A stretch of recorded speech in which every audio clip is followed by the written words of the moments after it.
안녕하세요, 진혁습니다. 게이밍 노트북을 좋아하시는 분들이 많이 기다리고 있는 그래픽카드죠. RTX 4000번대에 대한 정보가 조금씩 이렇게 보이고 있습니다. 아직까지 엔비디아에서 나오는 오피셜한 그런 정보는 없지만 여러가지 사이트들을 통해서 나오는 루머라든지 이런 뉴스들이 조금씩 있습니다. 오늘은 그 정보를 모아서 RTX 4000 그래픽카드에 대해서 한번 이야기를 해보도록 하겠습니다.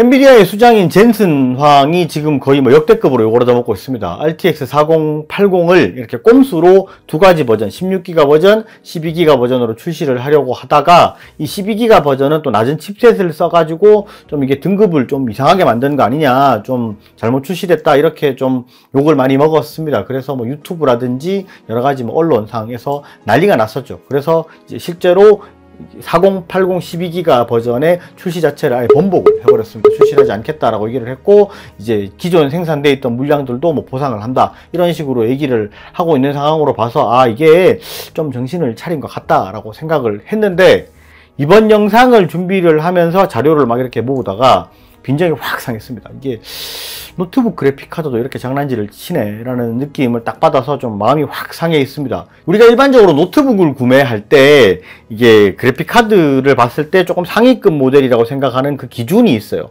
보통 60 시리즈 제품이죠. GTX 1060, 그다음 GTX 1660, 그 다음에 RTX 2060, RTX 3060, 요렇게가 조금 이제 들어가면 이게 상위급 모델이구나, 이게 메인스트림급 제품이구나 라고 생각을 하고, 이 제품이 조금 이제 등급이 있다라고 생각을 하고 바라보잖아요.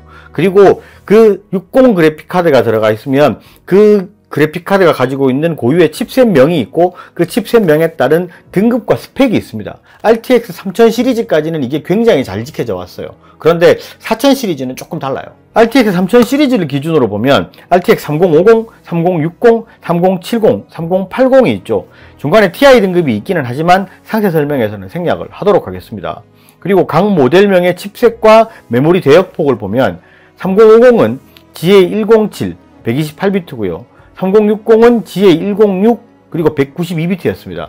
3060과 3080은 GA104의 256비트로 비슷한 것 같지만 쿠다코어의 개수로 등급을 분류를 했었습니다. 이전 시리즈를 살펴봐도 비슷한 네이밍과 비슷한 스펙을 가지고 있어요. 각 라인업의 60 시리즈만 살펴봐도 항상 106이라는 칩셋명을 가지고 있고, 메모리 대역폭이 192비트였습니다. 이렇게 비슷한 네이밍을 아주 예전부터 사용을 해왔었기 때문에 사용자들은 추후 출시할 제품에 대한 성능 개선폭을 어느 정도 예측을 하고, 그리고 그 제품에 대해서 기대치를 가질 수가 있었죠. 그럼 이제 RTX 4000 시리즈의 칩셋을 한번 살펴보죠.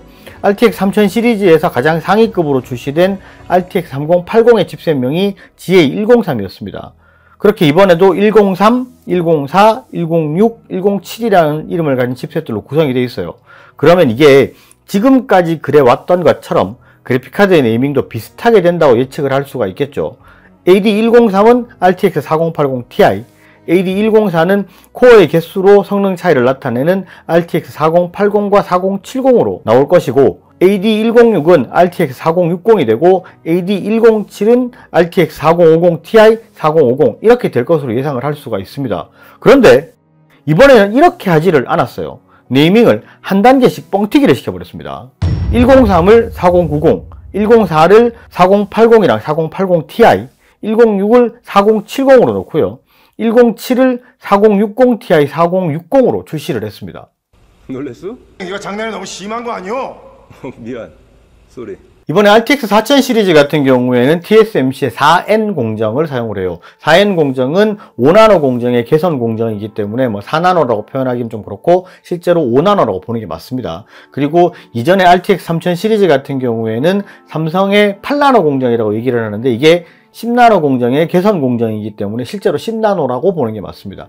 10나노를 이게 또 삼성의 10나노를 TSMC 5나노로 넘어오는 거기 때문에 어떻게 보면 이렇게 두 단계를 건너뛰어서 굉장히 큰 성능 개선이 있을 거다라고 기대를 하셨던 분도 있고, 실제로 성능 개선이 많이 된 걸로 알고 있습니다. 그런데 이게 우리가 100번 양보해서 정말 엔비디아의 모든 입장을 다 이해해 준다고 봤을 때, 이게 투자 비용이라든지 이런 거를 많이 해서, 그리고 또 매출이 많이 떨어졌기 때문에 이런 식으로 좀 마진을 많이 보려는 움직임일 수 있다라고 이해를 하려고 해도 이게 사실 이해가 안 돼요.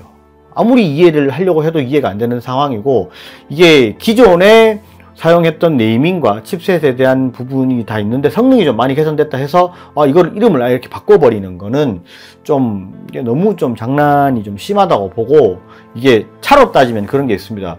현대차에서 그랜저를 아무리 잘 만들었다고 해도 이놈을 제네시스로 부르지는 않습니다. 그냥 그랜저라고 부르고 그 등급에 그대로 놔두잖아요. 그런데 이게 성능이 좀 좋아졌다 그래서 이게 윗등급으로 네이밍을 이렇게 막 바꾼다는 거는 이게 독점적인 지위를 가지고 있기 때문에, 업계의 강자이기 때문에 이렇게 장난을 치면서 소비자의 등에 칼 꽂는 이런 행동입니다. 이게 좀 이렇게 생기는 배신감을 어떻게 감당을 할지 좀 사실 이해가 안 가는 부분이기도 합니다. 개인적으로 뭐 사실 이 영상을 엔비디아에서 보기 하겠습니까? 그죠? 안 보겠지만, 만약에 이런 내용을 이야기하는 유튜버들과 여러가지 언론의 부분이 좀 많아진다면 RTX 4080 12기가 버전을 철회한 것처럼 다시 이렇게 칩셋을 원상복귀를 시켜서 노트북용 그래픽카드를 출시하는 그런 모습을 좀 봤으면 좋겠습니다. 오늘 영상은 여기까지 하고요. 영상이 좋으셨으면 좋아요, 구독 꼭 부탁드리겠습니다. 감사합니다. 진했었습니다.